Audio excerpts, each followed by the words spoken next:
Veamos algunos ejemplos de la tradición oral sobre Yehoshua, pero en los escritos de Shaul, en las correspondencias o epístolas de Shaul. Los escritos de Shaul es importante comprender que no son libros como hoy los definimos, sino que son epístolas, cartas o correspondencias.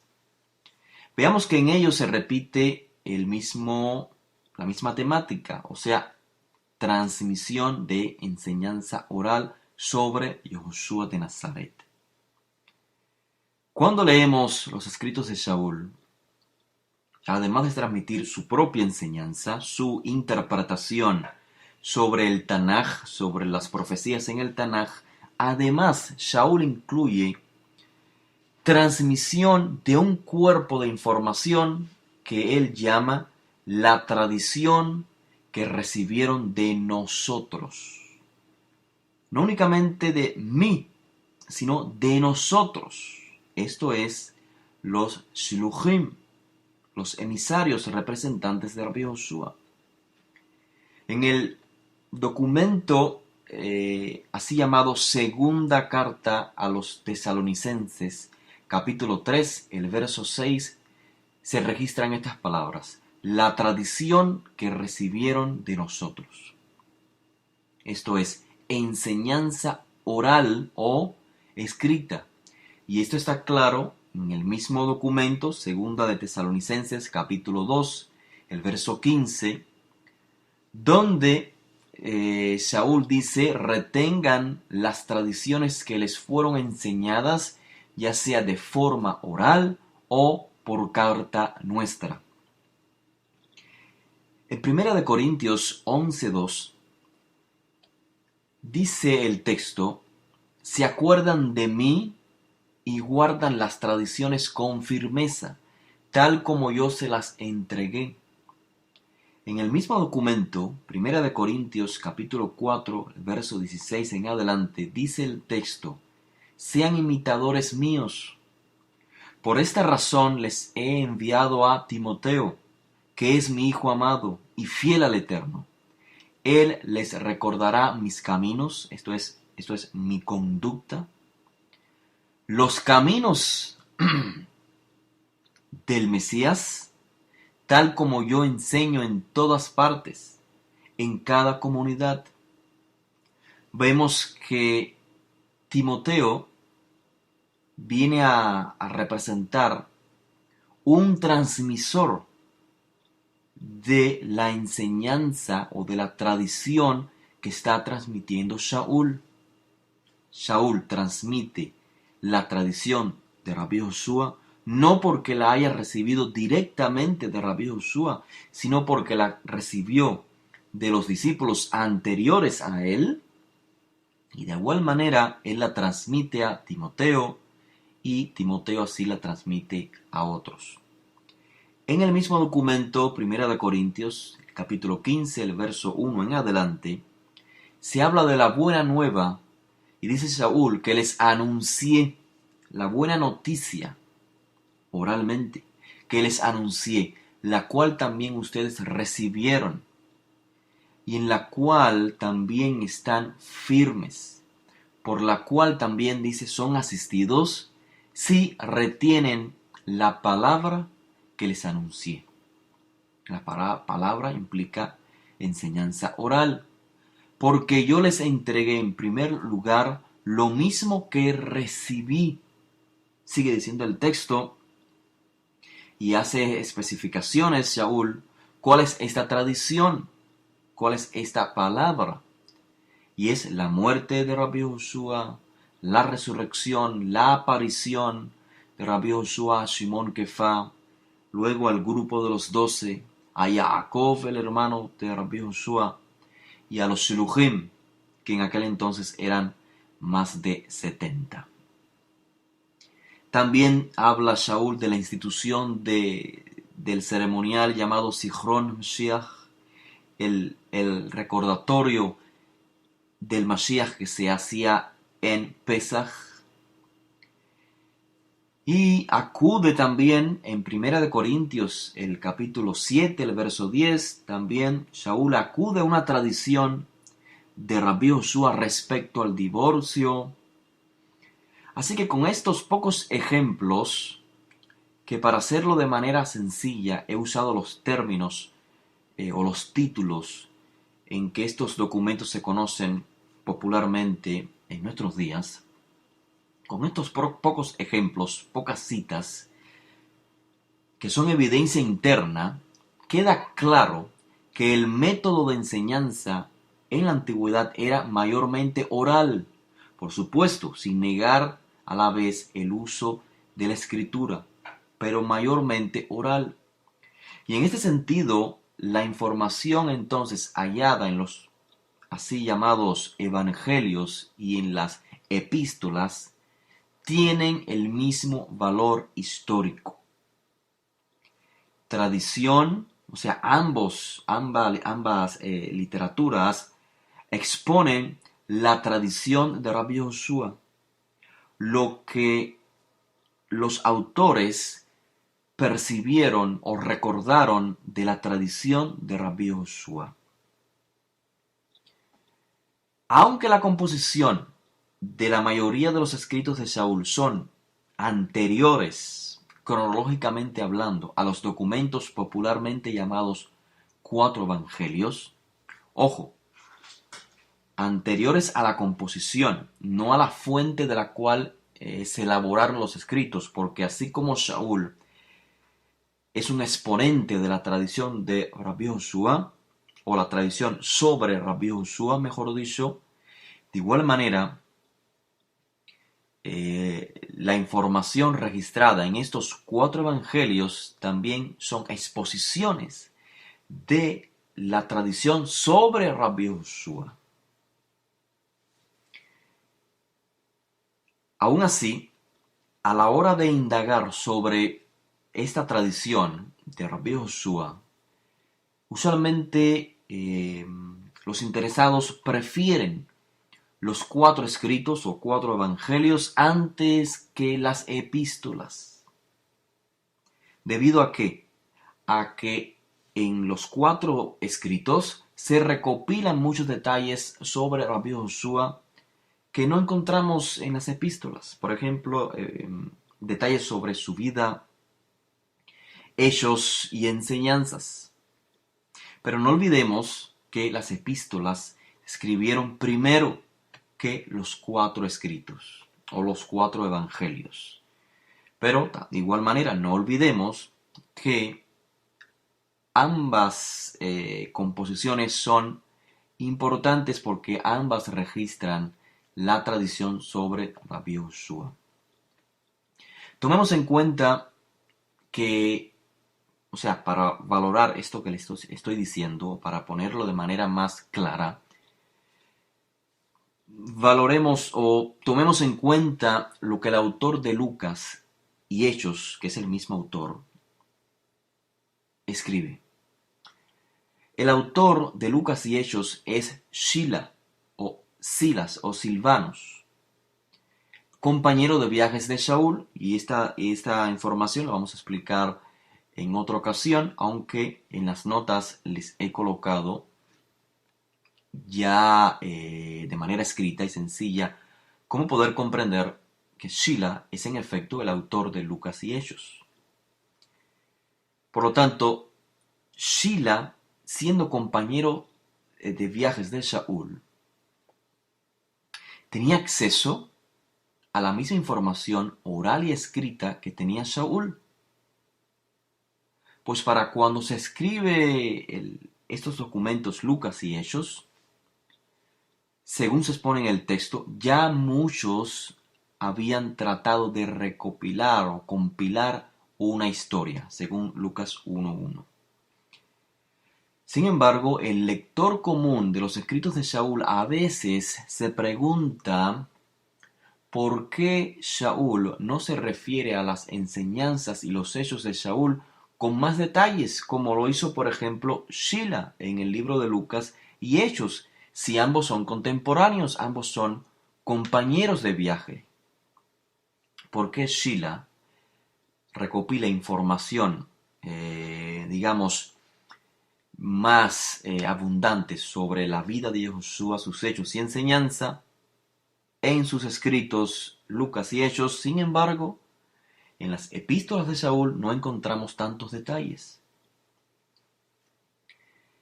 Esto ha hecho que algunos escépticos llegan a la conclusión de que todo esto se debe a que Saúl no es un transmisor de, o no tuvo acceso a la enseñanza oral de Rabbi Josué, sino que él por su parte se dedicó a promover lo que es el cristianismo, una nueva interpretación de quién es Rabbi Josué.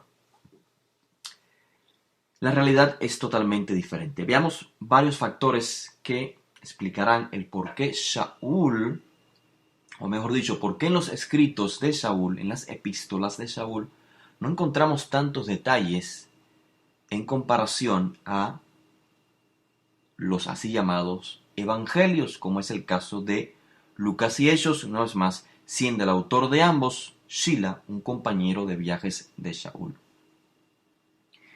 El primer factor que explica esta realidad, el por qué en los escritos de Saúl no aparece tanta información sobre Josué, es porque Saúl escribe a congregaciones o comunidades que ya habían escuchado detalles considerables sobre Josué. O sea, los escritos de Saúl no están dirigidos a personas que por primera vez escuchaban acerca de Rabbi Josué. En segundo lugar, otro factor es el género de epístola. Las epístolas, las correspondencias, las cartas, no fueron diseñadas principalmente para volver a escribir, volver a contar la historia o la vida de Rabbi Josué.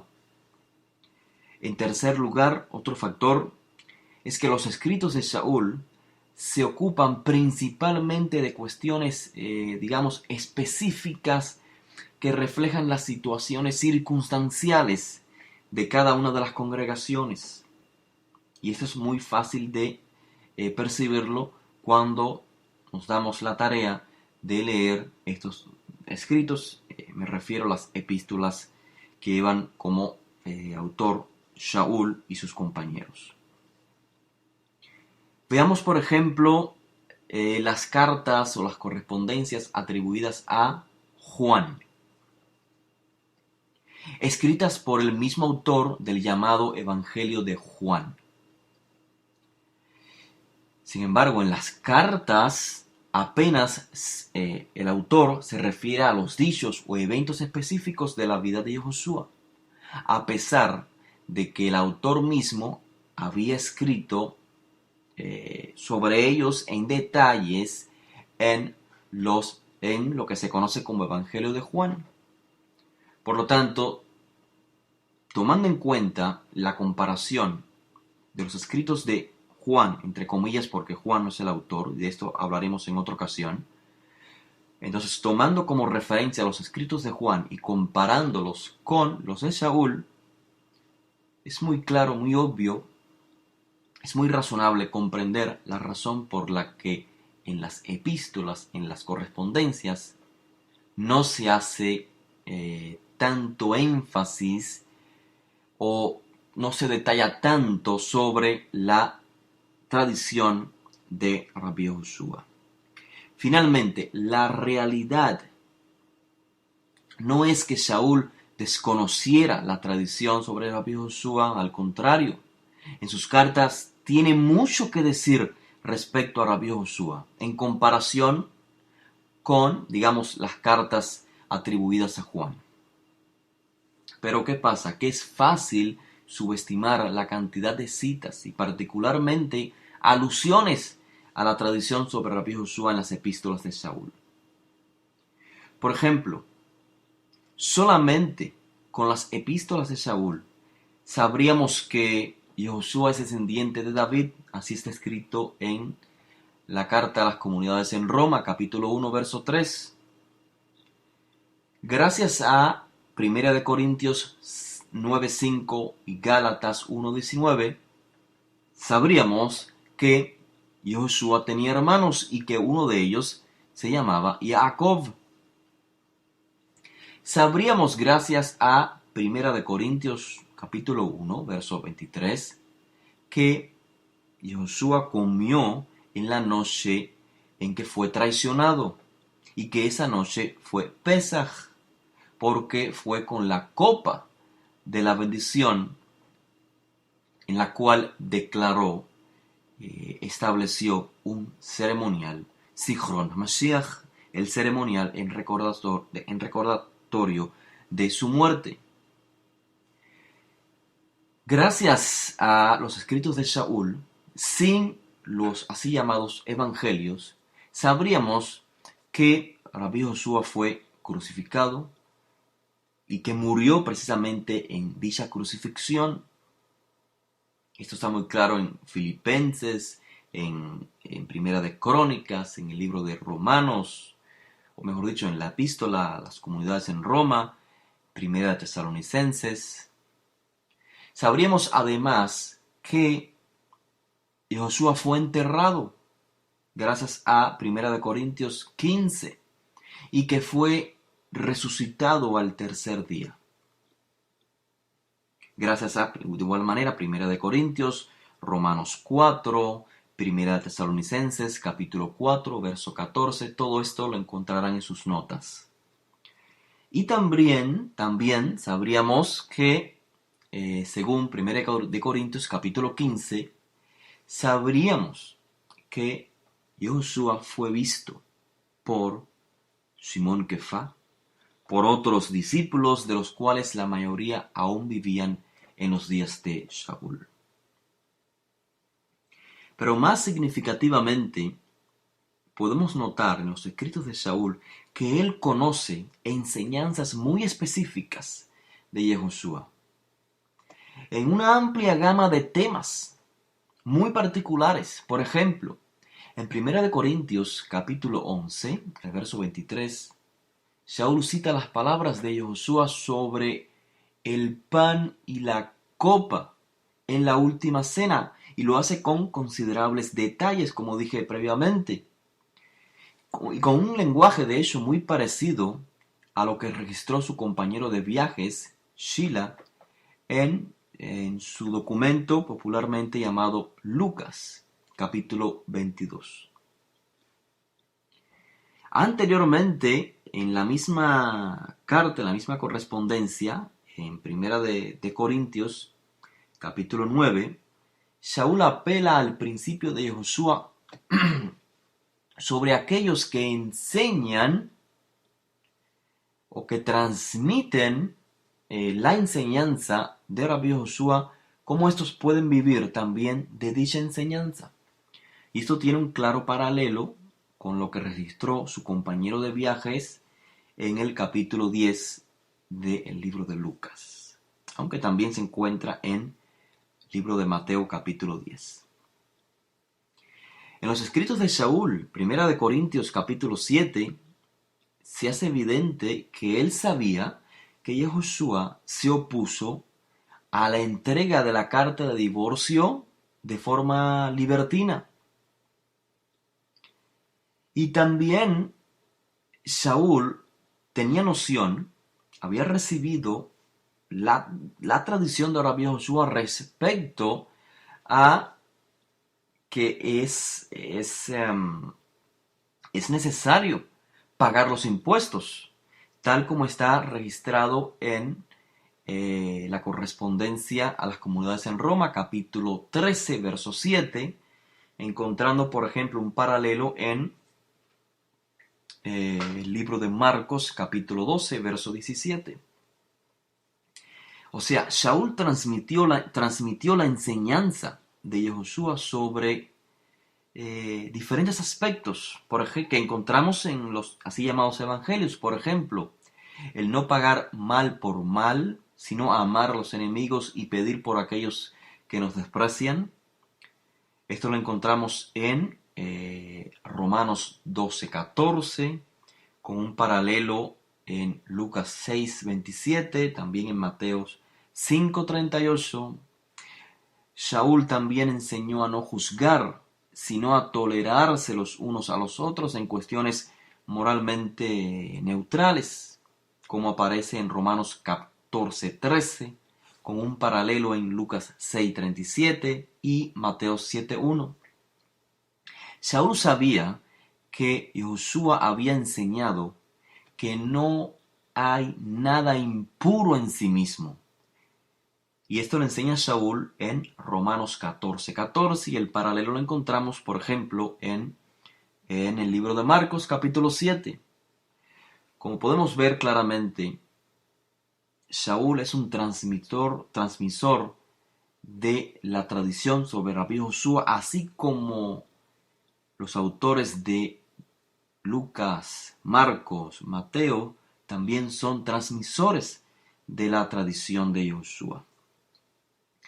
Tanto Shaul como Josué advirtieron sobre el inminente juicio divino que sería